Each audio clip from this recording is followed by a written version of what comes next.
Largest part of the human brain is, human brain का जो largest part होता है वो कौन सा होता है? वो सेरिब्रम होता है, याद रखिएगा। अगर overall part of the brain की बात की जाए, इसके हिस्सों को जब तकसीम किया जाता है वो 3 हिस्सों में तकसीम किया जाता है, fore brain, mid brain and hind brain, याद रखिएगा जी। अगर ब्रेन के हवाले से सवाल पूछा जाए, फोर ब्रेन, मिड ब्रेन दिमाग का दरमियानी हिस्सा, and the third one is hind brain, याद रखिएगा।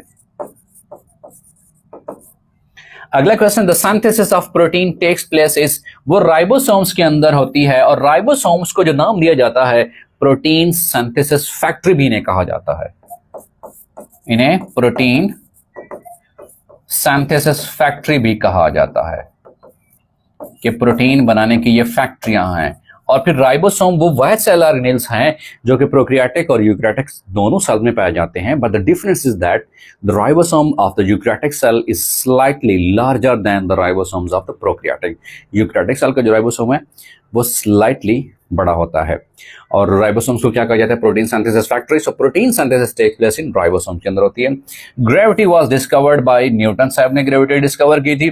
Spleen is the graveyard of, actually spleen वो ग्रेवयार्ड है, वो कब्रिस्तान है, यहाँ आरबीसीज क्या होते हैं, उनकी डेथ होती है। अब जो आरबीसीज हैं उनका जो इनको नाम देते हैं red blood cells, red blood cells. अब जो आरबीसीज हैं बेसिकली ये कहां बनते हैं? फिर ये भी सवाल मोस्टली रिपीट जो एग्जाम के अंदर रिपीटेड है कि आरबीसीज जो बनते हैं ये बोन मैरो में बनते हैं, याद रखिएगा।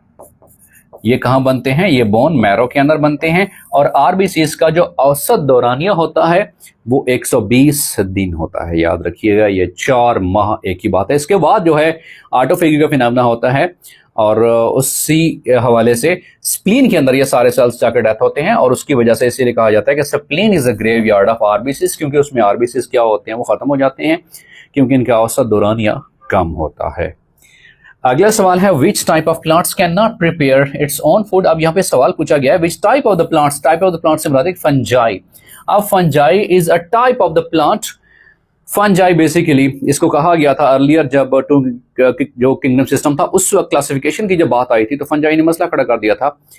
प्लांट वालों ने कहा था, किंगडम प्लांटी वालों ने, कि इसको प्लांटी में शामिल करो। क्यों?